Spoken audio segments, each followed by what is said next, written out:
Welcome to the Jerusalem Panoramic Audio Tour. This tour will bring you the flavor of Jerusalem's beauty, leading us to the breathtaking views to be enjoyed from lookout points around the city. All you have to do is look at the map, get to the lookout point, and turn on the audio system. You can tour according to the order of these points, or tailor the trip to your needs by reaching select spots, suiting the tour to your schedule. You can listen to the tour in the disc player of the car. Another option is to listen outdoors with a portable CD, an MP3 player, or a boombox. The entire route can be completed in one day, or it can be spread over several days if you choose to spend time visiting other interesting sites near the lookout points. Have a nice tour. Mount of Olives. The view from the Mount of Olives allows us to experience the visual impact of Jerusalem. The city in all its glory is spread in front of us, a breathtaking panorama that integrates different cultures and holds one of the treasures of human history within it. Here, at a height of 829 meters above sea level, we're able to feel the merging of prominent Jewish, Christian, and Islamic sites, which together create the mosaic so unique to Jerusalem. Mount Scopus, the desert vista. This is the point where, in effect, the Judean desert begins, descending gradually to the Jordan Valley and the Dead Sea. The arid expanses reflected from here provide another view across the multifaceted landscapes of Jerusalem. This defines Jerusalem, between the grain fields and the desert, between the land that lies settled to the west and the desert that lies behind it. Mount Scopus, the urban vista. Mount Scopus is one of the highest summits overlooking Jerusalem. Many armies observed and planned their conquest of Jerusalem from here. This point allows us to get a sense of the topography of the Old City.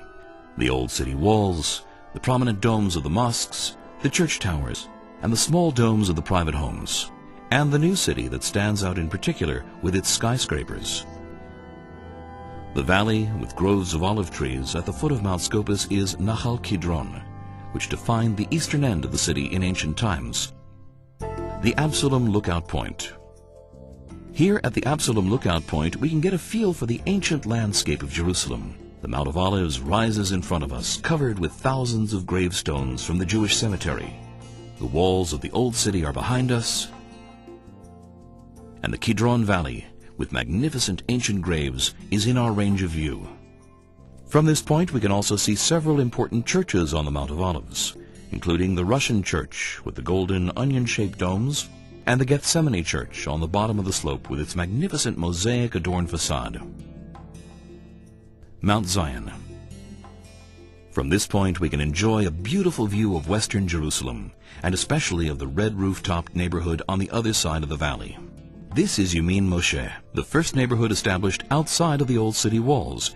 And if we turn towards the Old City walls, we can enjoy its special appearance as it extends from Mount Zion to the end of Jaffa Gate. You can see the teeth-like indentations where guards were stationed.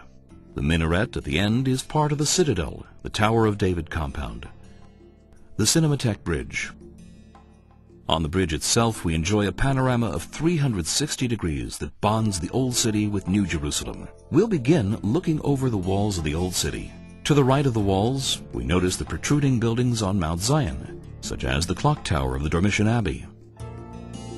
The building with arches and windows was the St. John's Hospital for Eye Diseases. The Menachem Begin Heritage Center is located next to the parking lot, and the Scottish Church is above it. Take a look below and you see the shingled roof of the Cinematheque building. The Valley of Hinnom extends further below, an area associated with the site during the Second Temple period, where nations would stand trial and the evil would meet their punishment. Hence the Hebrew name Gehinnom, hell. We will complete the lookout with a view of the ancient houses to the left of the valley and the long building of Mishkanot Sha'ananim. On the upper facade, teeth-like indentations were made a part of the architecture, recalling the look of the Old City walls. The Haas Promenade. The landscape from this point is phenomenal. An all-encompassing view of Jerusalem. In one sweep, it surrounds Western Jerusalem with its modern architecture, the Old City with its surrounding wall, Eastern Jerusalem with its rural-style architecture. If we focus our view on the Old City, we see the golden Dome of the Rock, clearly at the center of the Temple Mount, or Mount Moriah. Tradition claims that Abraham first saw it from this hill here when he approached it to sacrifice his son Isaac. The Goldman Promenade. The eastern lookout spot from the Goldman Promenade illustrates the gradual integration between the neighborhoods of eastern Jerusalem and the villages surrounding it, with the arid Judean desert behind them. On clear days you can distinguish the Moab Mountains of Jordan, and even see their reflection in the Dead Sea. The Yair Lookout Point. This unique place is the southernmost point on our tour. The lookout point that encircles the tree reveals a unique view of the modern city, including the Teddy Soccer Stadium, the Jerusalem Mall, and new neighborhoods like Malcha, Givat Masua, and Moshav Ora, which extend along the ridge.